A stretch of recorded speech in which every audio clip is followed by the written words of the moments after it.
Welcome to this, the 27th lecture in the third term of the first year. We're looking at church history, and this lecture is entitled Reason and Revolution. We shall be looking at the Christian East and the Christian West from 1650 to 1800. First of all, in the West, I've entitled this section Disarray and Hope. At the beginning of the 17th century, the Protestant churches started to fragment and also to radicalize.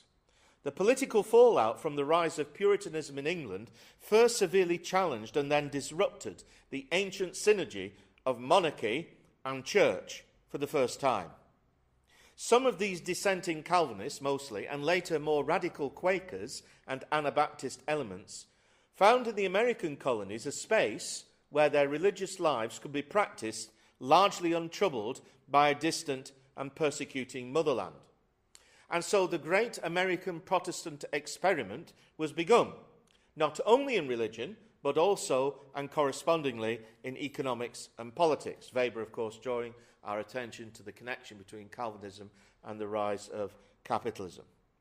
Back in Europe, the diversifying and often conflicting religious temper of dissenters, combined with the forlorn attempts of Rome and other newly established national churches to rein them in, led to conflicts between states and within states.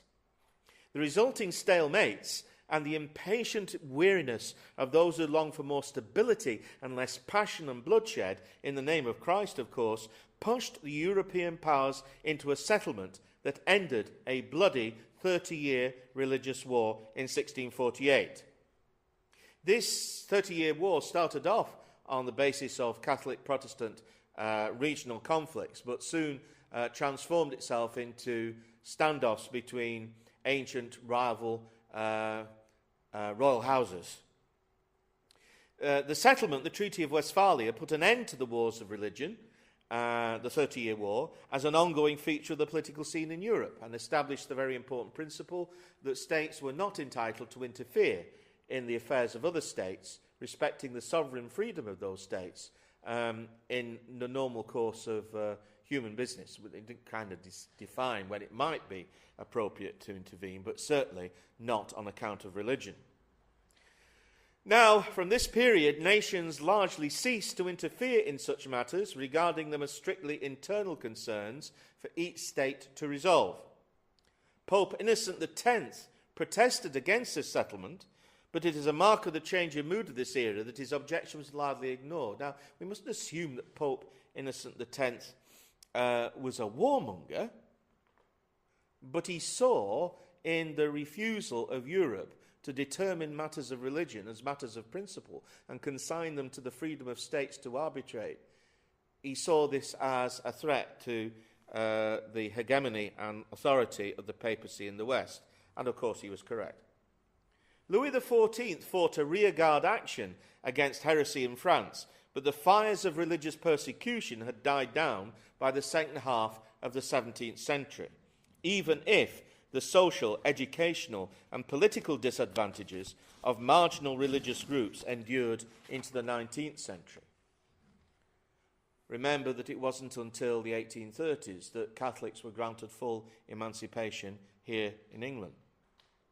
As nation-states consolidated their local autonomies and expanded their empires, Europe in the West developed the idea of a civic rather than a theocratic political order.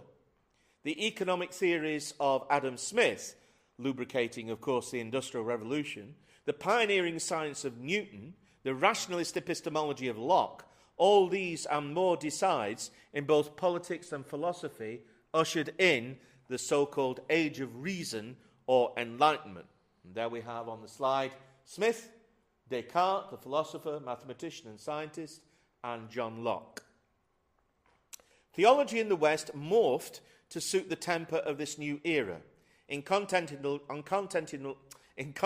Europe, a number of Christian theologians attempted to forge a new synthesis between Christianity and reason, which incorporated doubt in the process of cognition, most notably Descartes, whose famous mentalist ontology, cogito ergo sum, I think therefore I am, provoked the scorn of Pascal, who, a fellow mathematician it must be emphasised, who insisted on the necessity of grace and faith.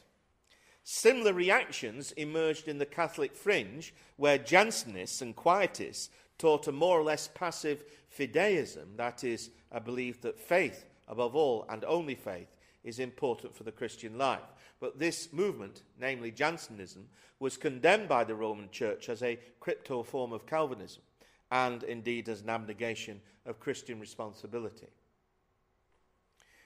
If we move now to the political and religious scene in England, in Britain, a regicidal republican experiment, inspired by Puritans and led by Oliver Cromwell, had come to nothing, actually, pretty rapidly in the 17th century, and the monarchy had been restored under Charles II. In the first slide, you can see Cromwell not paying his respects to the deceased monarch, but probably making sure that he was still dead.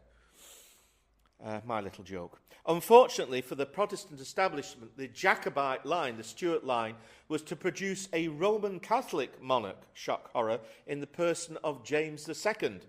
This being before the Act of Settlement in 1701, which made such an eventuality illegal, and it is still, even in secular Britain today, illegal for a Roman Catholic Christian to ascend the throne of Britain. Parliament invited William of Orange and his wife Mary, who shared the rule, to come to London to, if you like, invade, or indeed, if you're a Jacobite, usurp the throne. In 1688, which has been characterised by the British establishment as, quote, the Glorious Revolution, landing at Brixham in Devon, marching to London, forcing James to flee into exile in France, where he died as a dissolute drunk. However, not all the Anglican clergy accepted such a Protestant convenience, believing rather in the existing monarch's right of title to the throne, irrespective of his religion. They refused to swear an oath of allegiance to William and were promptly deprived of their livings, that is, their positions as Anglican priests. The Archbishop of Canterbury himself, no less, William Sancroft, 8 other Anglican bishops, and over 400 priests were expelled. In the process, a number of fine churchmen, including Bishop Thomas Ken, who we see here, were sent into the shadows and poverty in the face of a new, as they saw it, cuckoo regime.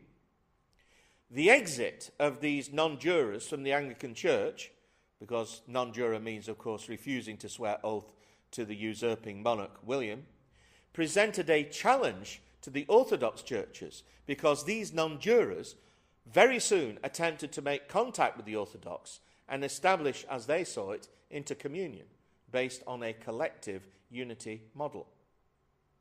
In 1677, Joseph, the Metropolitan of Samos and Icaria, had received permission to establish an Orthodox church in Soho in London to serve the Greek community. Following accusations of popery, because of course he had icons in the church, oh dear, the church was pointedly handed over to French Huguenots, and the Greeks were expelled from the church. In 1712, Patriarch Samuel of Alexandria sent a delegation to England, led by Arsenios, Metropolitan of Thebais, to seek the support of Queen Anne. The Orthodox were well received by Henry Compton, Bishop of London, 1675 to 1714, but were refused permission to reopen the church. Nevertheless, the delegation met with the non-jurors, this is where the story comes round again, and other interested Anglicans, and it is recorded that a number of people, initially 30, were received there into the Orthodox Church.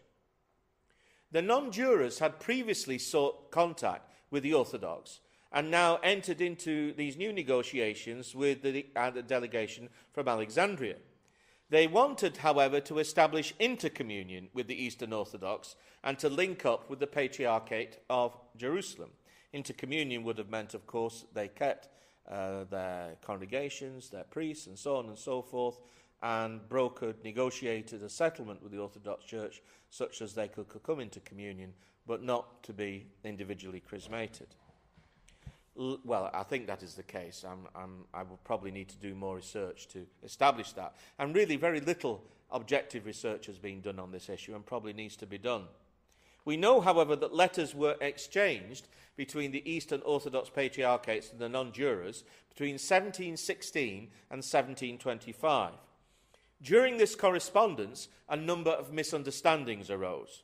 The Orthodox were unable to accept the novelty of intercommunion with an independent group. The non-jurors were uncomfortable with reverencing icons, although they were happy to have them in their churches. They were also uncomfortable with the invocation of the saints and some teachings regarding the Theotokos and the Eucharist, and, of course, obedience to Patriarch Chrysanthos of Jerusalem. Metropolitan Arsenios had involved the Russians in discussions at this time, and Tsar Peter the Great, who we will mention later, was clearly interested in closer links. It is argued that his early death in 1725 brought all this correspondence and these contacts to an end. The direct, however, intervention of the Anglican Archbishop at the time, Wake, in 1724, discouraged the Orthodox patriarchs from pursuing the matter, as the non-jurors had by then been depicted as a small, eccentric and schismatic group. I know the force of this because that's precisely how we were described, some of us, when we left the Anglican Church 20 years ago. This tactic was, as I've just mentioned, to be repeated in subsequent times, trying, as it were, to shut the door on people who had either been forced out or having left on their own accord quite peaceably. Thus, an important opportunity for the development of a Western Orthodox Church was sacrificed to ecclesiastical politics. But in any case, this venture was also compromised by the failure of orthodoxy to understand the Western Christian mind, to make allowances for a gradual development towards orthodoxy, rather than assuming it was all going to come neat and ready and pre-packaged all at one time. And it's a shame, because many of these non-jurors clearly had an orthodox phronema, a frame of mind. Of course, their witness did actually continue in the Anglican Church by those who continue with their legacy, but within the established church. Now, after the departure of the non-jurors, maybe not as a direct result, but certainly the exit of so many good churchmen weakened the Church of England, and entered into the 18th century a period of what is called the latitudinarian epoch or era. Now, this is because a lot of the churchmen in this century were, not all of them, but were deists. Deists, of course, believed that God created the universe, but forswore any involvement thereafter. So therefore, intercessory prayer, miracles and the like were clearly problematic to the deists. It's a very kind of calm, peaceable, English, theoretical, rationalist approach. Does away with all the awkward questions about how God intervenes in the world. After the restoration of the monarchy, more especially following the end of the Jacobite dynasty in 1688, the Anglican Church, for this reason, entered a period of domestication in which reason, practical morality, and a very definite cooling of religious ardour became the defining characteristics of its life. In matters of state, the Church assumed a subordinate Erastian position, and in matters of faith, many of its prominent clergy were drawn to this safe deist God, who politely refrained from intervening in the affairs of men. I can't remember the Anglican cleric who said it, but it's just come to mind now, whoever it was who said, somebody perhaps can inform me later, God is in his heaven and all is right with the world. If the 18th century experienced a period of relative stability, it was, therefore, at the expense, initially at least, of much of its religious vitality. Religious zeal became a highly suspect thing, an unfitting suitor for cool, calm reason. In England, these religious sensibilities were described, as I've said, as latitudinarian. As Browning later opined, it was Browning, yes, I did mention it later in the lecture. God is in his heaven and all is right with the world. Now, for Luther, the absence of God, Deus absconditus, was a matter of religious and personal trial. But for many of these Anglicans, it was a mighty relief. For the deist and moralist alike in this life, it was almost an article of faith that one could be Christian simply by being good, by being virtuous. It must not be thought, however, the Enlightenment was only about reason and conventional morality. It was also about radical scepticism, and its prophet was the enormously influential Scottish philosopher David Hume, 1711 to 1776. There he is. Hume understood reason to be compromised by what the Orthodox would call the passions. He would use other terminology. But rather than revert to a spiritual cognition, he proposed that knowledge be based solely on the evidence of the senses. In other words, what he was basically saying is that even reason can lead the human mind astray. That what we need to do is to focus on the evidence of our senses. And even if it's contrary to reason, if it's provable according to the tenets of the scientific method and so on and so forth, then it has the credentials to being believed. Reason submits to experience. That's to sum it up in a quick phrase. This frame of mind of reference for knowing, therefore, was not founded obviously upon God, but rather on what could be tested by experience and an innate human ability to make sense of the world through a rational and an empirical, especially, investigation of it. As such, therefore, he is regarded by many as the father of empiricism and of metaphysical skepticism generally.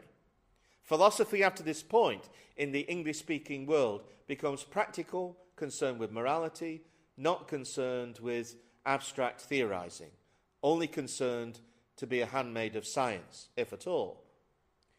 Certainly all those who followed Hume embraced a certain kind of functional agnosticism. Whereas earlier theologians of the Enlightenment had broadly supported the grounding of morality in their deist God, for Hume, the philosopher, no such necessary connection could or should be made. Indeed, he challenged all arguments for the existence of God as ambiguous and circular. For instance, he was saying, why should one necessarily believe that monotheism was the best? Because a good argument could be made for polytheism based on human experience. Now, this is really a kind of attitude of faith which now comes up sharply against a colossal tragedy in Europe, the famous Lisbon earthquake in 1755. And this was a terrible event. It caused an enormous tsunami that wiped out probably as many people as the initial quake. We're talking about 15-meter fractures throughout the city. Countless, well, we don't know how many people died, but thousands of people died, men, women, and children. And therefore, to this rather cool, calm, collected, rational, deist Christian sensibility, it became even more of an offence to think that God intervened in the world. Such matters, therefore, cease to be intellectual curiosities when confronted with such mass suffering. After this tragedy, which traumatized Europe spiritually, the rather shallow rationalist faith of the Enlightenment thinkers itself could not stand. Hume's sceptical empiricism found a ready target in the innocent suffering occasioned by this natural disaster. And perhaps only the senseless butchery of the First World War came close to this in shaking the foundations of faith. Of course, famously, Voltaire opined on this tragedy, Lisbon is destroyed while they dance in Paris. Who will find the cause of this evil? God, who is love and kindness, the author of all things. Can he be considered also the author of this catastrophe? Such questions still are asked today, but in the 18th century they had particular force through this event. Western Christianity seemed to many of its own intellectually and morally bankrupt, its promises false, and Voltaire's excoriating comments on Christianity to the king that Christianity should be repressed as being absurd and superstitious find a special force at this time. And we therefore have this paradox of liberty, equality and fraternity, whilst at the same time active persecution and repression of ideas that are contrary to those principles. However, this cool, calm rationalism, which came to an abrupt end in many ways and faced, religiously speaking, with the Lisbon earthquake, was countered by a reversion to a kind of pietism.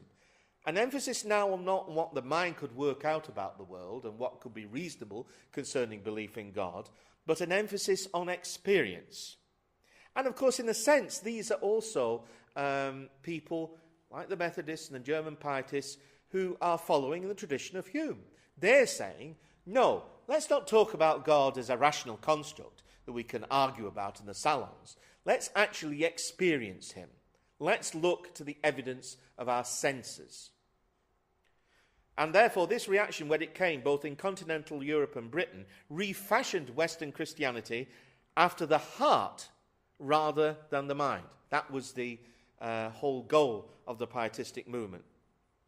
In many ways, Pascal, we referred to earlier, had anticipated this trend, but it wasn't until a movement called Pietism, this pietistic movement took hold in Germany, and with Methodism in Britain, pioneered, of course, by Charles and John Wesley, that a popular form of pietism hit the streets, the towns, the villages, the countrysides of Northern Europe.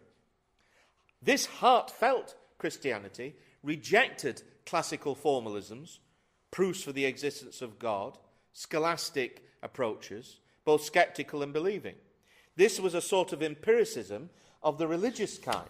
Of course, the intellectual defender of this doctrine was a certain Schleiermacher, and all those who followed his school later in Germany. At the popular end, the Wesleys expected changes to take place in spirit-filled lives. Manifestations of the Spirit's work and power were to be expected when people converted to Christ.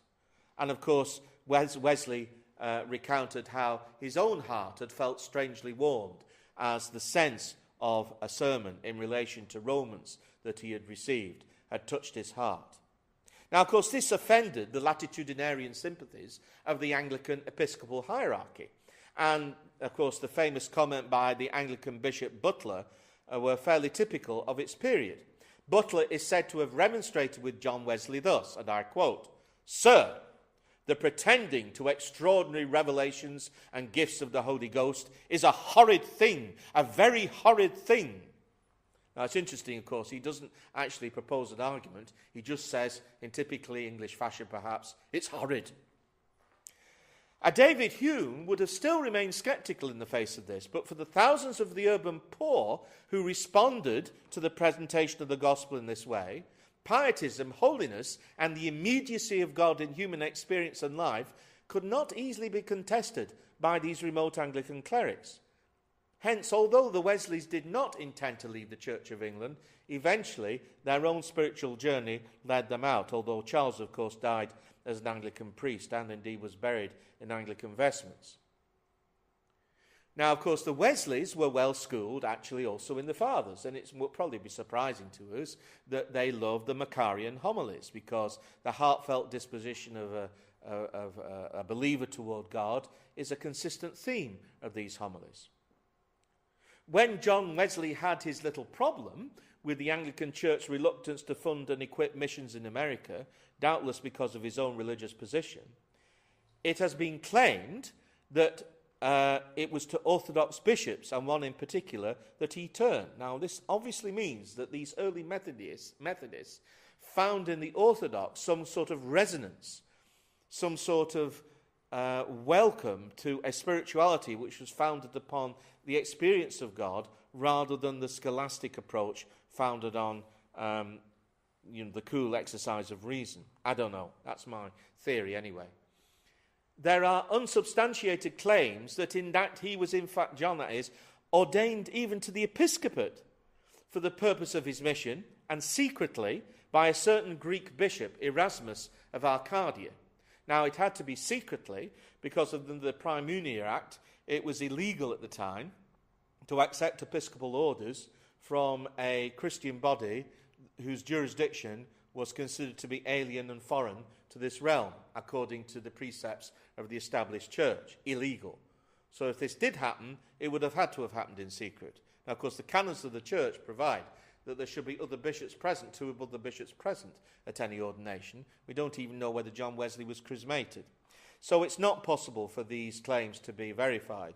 But their existence at least attests to the fact that there was some interest from the Wesleys in the Orthodox Church, and they'd obviously encountered it in some form or other.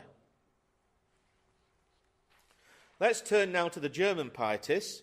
In the 18th century, there were reactions set in against this dry Protestant scholastic theology, this time led in Germany by a certain Philip Jacob Spener.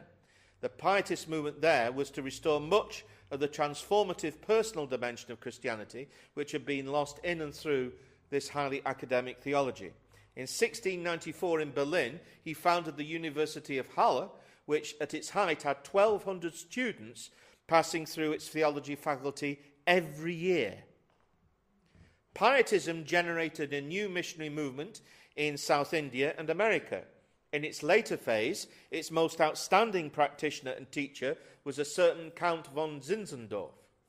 In 1722, Moravian refugees from persecution were settled on his estate, and thereafter, I'm sorry, I don't speak German, I'm sure this is pronounced incorrectly, Herrnhut became a centre for Moravian missionary work right across the world. And of course, there was a Moravian community in Manchester, which you can see the buildings associated with the same in Denton and Audenshaw around there. German pietism, however, deprecated reason and the use of the mind in ways that the Wesleys did not. The naive, often fundamentalism of its adherents was to prove its undoing, for it could not rise to the challenge presented by the German schools of theology in their pioneering work of biblical criticism throughout the 19th century. Ultimately, and notwithstanding the blessings conferred on German Christianity and further afield, it really did not outlive the 18th century, at least not in its vigorous form that it once had. Moving to a close now, we're going to look in the West at the Ancien Régime, the fall of that ancient synthesis of church and state, of monarchy, and the privilege of higher churchmen, so-called, in France, the birth of revolution in Europe, the French Revolution. And I've used on that slide some cartoons from either the time itself or shortly afterwards, showing respectively the burden laid upon the poor, particularly the rural poor, by that fat churchman and the aristocrat. We've got the call of the French Revolution, Unité, indivisibilité de la République, liberté, égalité, fraternité, ou la mort, which was dropped subsequently because of its associations with the terror. In other words, all that or death. Yeah? And of course, la mort is the theme of the third, which is a satirical cartoon from England in the period of the horrors of the terror. Now, hitherto our study has been largely confined to Europe, but largely in the north. Now, however, we need to look at France and further south, and how revolution took a light in Central Europe and eventually in Italy. The 18th century was marked by a long-running and debilitating struggle between Jansenism, Gallicanism, and the Jesuits within the church. Gallicanism was a movement in France at the time that insisted on the localism of the Gallic tradition within the Catholic Church, whereas the Jesuits, of course, stood for something a bit more centralised. Jansenism stood for that trend within French Christianity that was tugging away at institutional forms of the Church in favour of this quietist approach. Politically, however, little changed in the symphony between the rich higher clergy and the court. The lower clergy lived amongst the same abject poverty as the rural poor that they served. The Enlightenment kindled in the educated middle class both a desire for reform and also an understanding of how that might be achieved in such an arthritic, stratified society. And as Robespierre came to his own final solution, as we might say, reason was to be served by terror. only by terror could the old regime be finally swept away for good. And of course, in that great reforming movement, so-called, even the calendar was to be changed.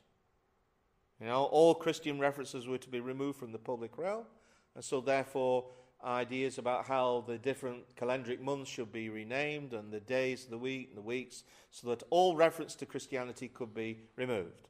Notre Dame was to become a temple of reason, and so on and so forth. Now, this French Revolution, of course, sent fear rippling through the courts of Europe, and of course, not least in England, that we could be next. The exporting of revolution. So, again, into the 19th century, the revolution caught on across Europe, 1848 again in France and elsewhere. Monarchical absolutism and residual feudalism fell beneath this sword. And in the face of this onslaught, Rome itself remained feeble and unequal to the task of leading Catholic Europe into a more progressive era. The default response really was to back the old regime, rather than look to how the Church could accommodate itself to new thinking. Many would argue that this remained the case all the way through to the First Vatican Council a century later. It took yet another century for the impetus for reform truly to take root in the Roman Church in the Second Vatican Council, but by then Europe was arguably post-Christian. As far as orthodoxy in the East was concerned, Europe cared little and knew less, until perhaps the Ottoman Empire achieved its status as being the sick man of Europe, when the fate of Greece, of course, and the Middle East could no longer be ignored by the great powers. The Russian bear remained an enigma to most, save for those countries in Scandinavia and the Baltic states, which lay within its sphere of influence. The Western Christian world, by the close of the 18th century, looked more fragmented and disconnected than ever before. Spiritually weakened by the Enlightenment, it was not in great shape. Here and there were signs of hope, but for the most part, recoveries were short-lived and cyclical in nature. The world conducted its business largely oblivious to the Church, and thinkers of a more atheist disposition began to emerge in Europe and, of course, into the fringes of Russia. Reason, revolution, and revival happily coexisted for a time, but not by way of connecting to themselves at all. Finally, of course, before we break this recording at this point, before the second part, we see here that classic cartoon of Pitt and Bonaparte, post-revolution, carving up the world, the great colonial expansion of the so-called great powers. Here ends the first part of this lecture. This is the second part of our lecture tonight, in which Dimitri Brady will look at Christianity in the East in this period, 1650 to 1800 or thereabouts. We start by looking at the history of religious pluralism in Albania, a bridge between East and West. The Norman invasions and the Fourth Crusade strengthened links between the northern Albanian peoples and the Latin Church. The introduction of Roman Catholicism was less successful amongst other Albanian groups, although Byzantine Rite Catholics occasionally attracted certain communities elsewhere. The arrival of the Ottomans in the 14th century allowed the Muslims to exploit the Catholic-Orthodox divide, supplant certain heretical groups, and establish a strong Muslim presence, initially in the central regions around Tirana. The Muslim communities in Albania were and remain varied, from the mystical Bektashi, Alevi, and Sufi sects to the officially promoted Sunni, the religion of the Ottoman sultans. The Albanians heroically resisted Ottoman advances, notably under Prince Skanderbeg, who reigned between 1405 and 1468. He returned to Christianity from Islam in 1443, repelled Ottoman invasions from Kruja in the north, and sought to unite all Albanians under the imperial flag and, we assume, Byzantine Rite Catholicism. Following his death, the resistance collapsed and many Albanian communities sought refuge in Italy and Western Europe. Back home, in Albania, the northern peoples, the Gegs, were almost entirely converted to Islam, although Catholicism also lingered in the north. The Tosks in the south were divided in allegiance between Orthodox Christianity and Islam, while crypto-Christian communities were to be found wherever Albanians lived in the Ottoman Empire. In the Ottoman centuries, ongoing migration from Albania saw large communities established across the Muslim world, notably Egypt, which was ruled by an Albanian dynasty, the Russian Empire, where the Russian Tsars resettled Orthodox Albanians, and eventually America.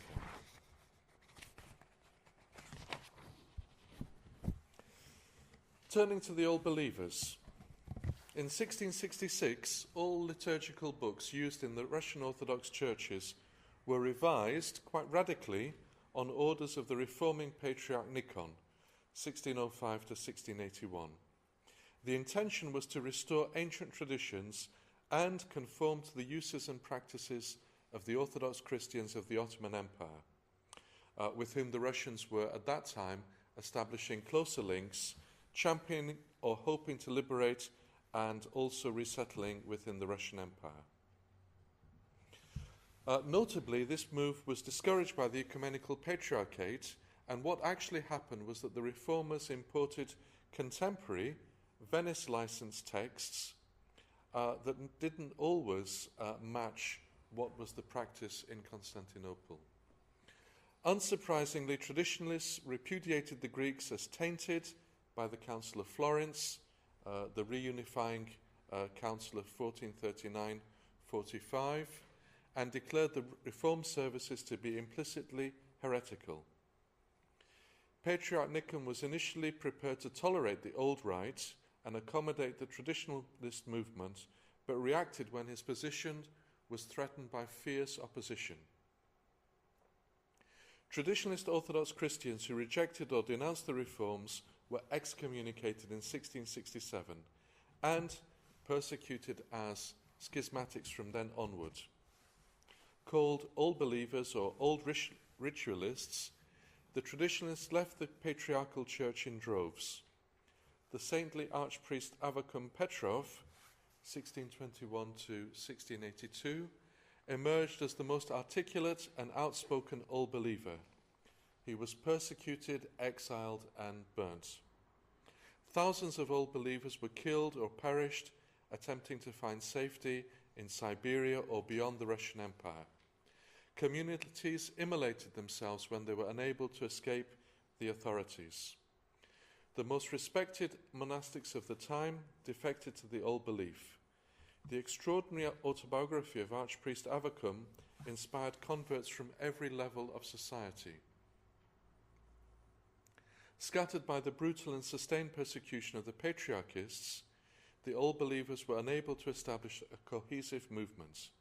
They had no bishops to ordain clergy, no unified organization, and few surviving leaders. Some groups came to welcome clergy seceding from the patriarchal church. Other groups avoided all Eastern Orthodox and relied on lay prayer leaders to preside over offices. Old Belief kept alive authentic Byzantine Slav traditions. These included austere worship, ancient chants, prayer rugs, the veil for women, and traditional hats, and obligatory beards for men. A distinctive icon painting school, even clothing and diet. Disgust at the westernizing policies of Peter the Great, mentioned earlier, who reigned between 1682 and 1725, brought new adherents as traditionalists and monastics walked out of the state church. Major persecution continued, notably under Tsar Nicholas I, who reigned 1825 to 55. The Belokrenica jurisdiction emerged in 1845 with the arrival of the deposed Bishop Ambrosi from Bosnia and the relaxing of repressive measures. This group was eventually recognized by the Eastern Orthodox churches in 1971. Another Popovtsi, or priesthood jurisdiction, had emerged in 1923 following the Russian Revolution and this survives as the Old Believer Church of ancient Orthodox Christians. Numerous bezpopovci, or priestless communities, also survive. The Pomorci Old Believers are to be found across Eastern Europe and elsewhere. The Fedoseevci still ritually shun all contact with the Russian or Greek Orthodox. In the 18th century, the Edinoverci Old Belief united to Orthodox Church, other groups becoming Eastern Rite Catholics, notably in areas dominated by Austro-Hungary. Moving towards reform in the Russian Orthodox Church.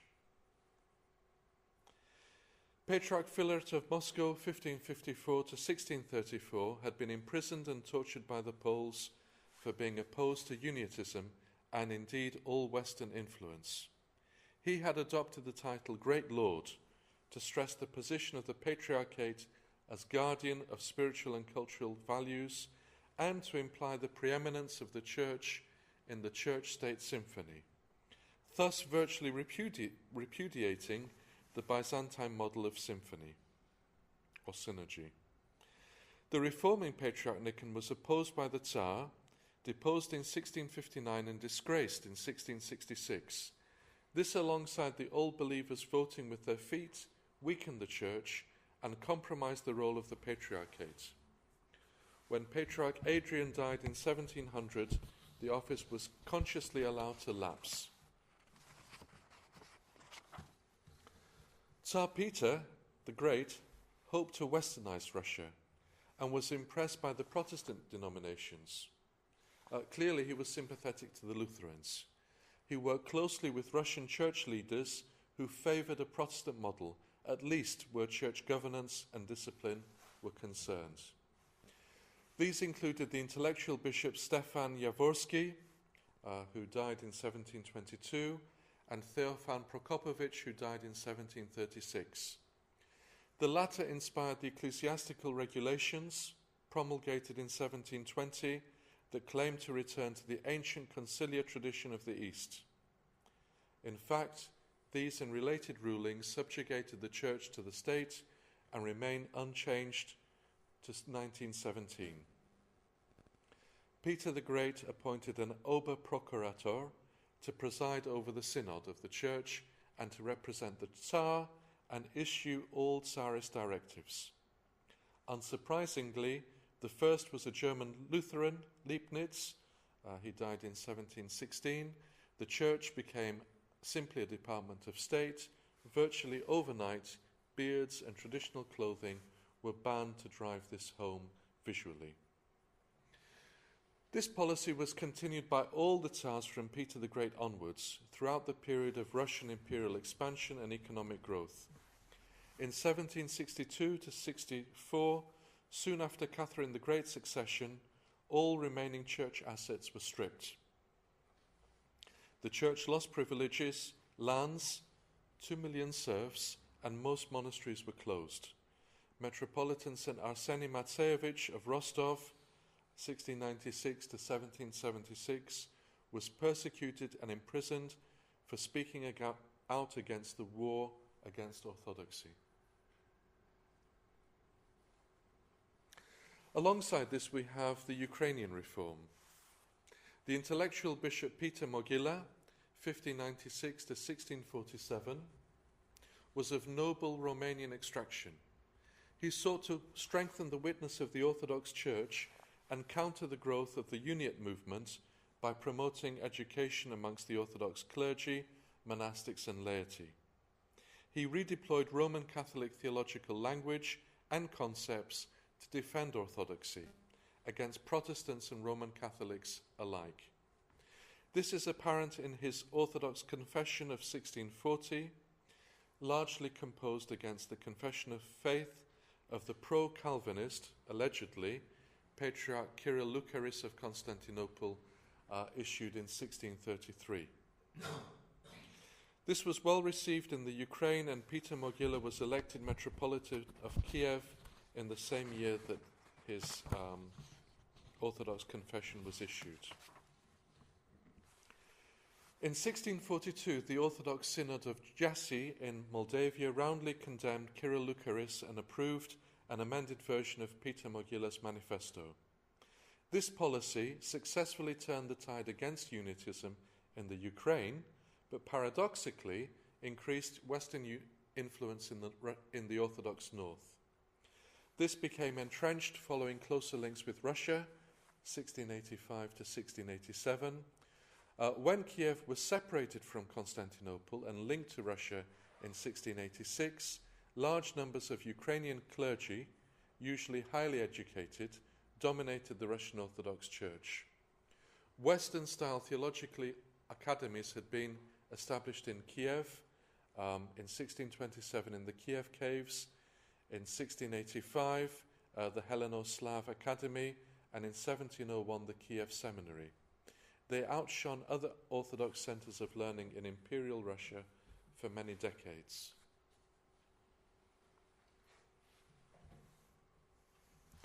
Looking towards Ruthenia, a region on the borders of modern-day Slovakia, Hungary, Romania, Ukraine, and Poland. The Union of Brest, 1595 to 1596, severed large regions and entire peoples of Central Europe from the Orthodox Church by transferring communion to Rome. In 1589, the Bishop of Lvov, or Lviv, Gedeon Balaban, had petitioned Rome and requested the union of the Church of Galicia, regions of Poland and Ukraine and Hungary of that period, with Rome. In theory, the Orthodox of Poland, Lithuania and Austria-Hungary were already in union with Rome following the Council of Florence. However, pressure had been building for a new union, as most of the faithful were firmly attached to Constantinople. These unions were agreed to by some on the promise that Eastern traditions would be respected, and violently opposed by others, as it was feared that this was unlikely. Blood was shed on both sides, not least during the Cossack uprising against the Poles in 1648 to 1657 under Hetman Khmelnytsky.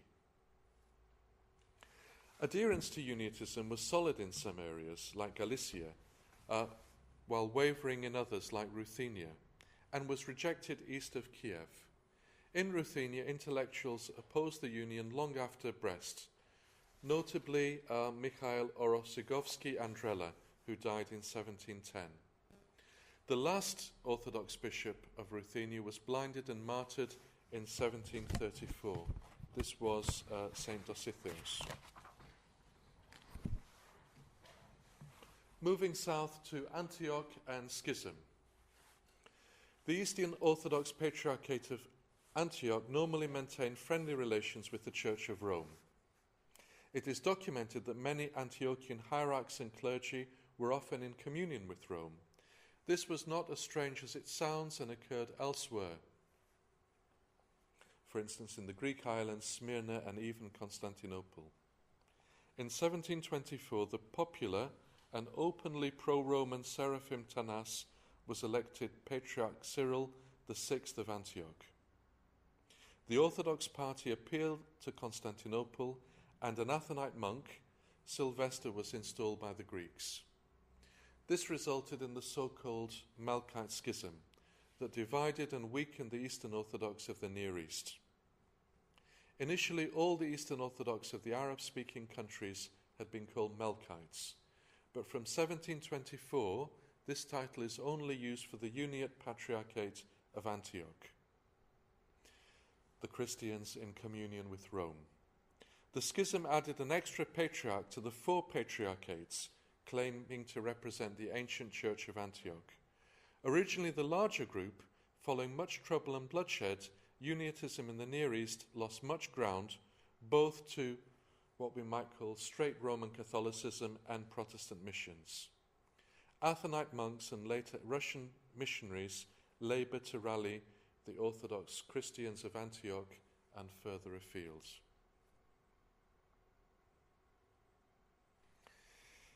The Kolivades were an 18th century Orthodox revival movement, largely inspired by monks from Mount Athos.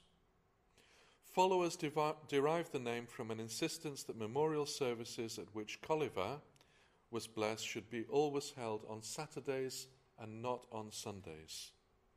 This represented an opportunity for spiritual renewal, as the Kolivades placed particular emphasis on frequent communion, the guiding role of elders, the importance of retreats, and spiritual reading for all, and therefore ultimately of Orthodox education. St. Nicodemus the Hagiorite, 1749 to 1809, remains the best-known thinker of this movement. He represented a renewed interest in hesychasm.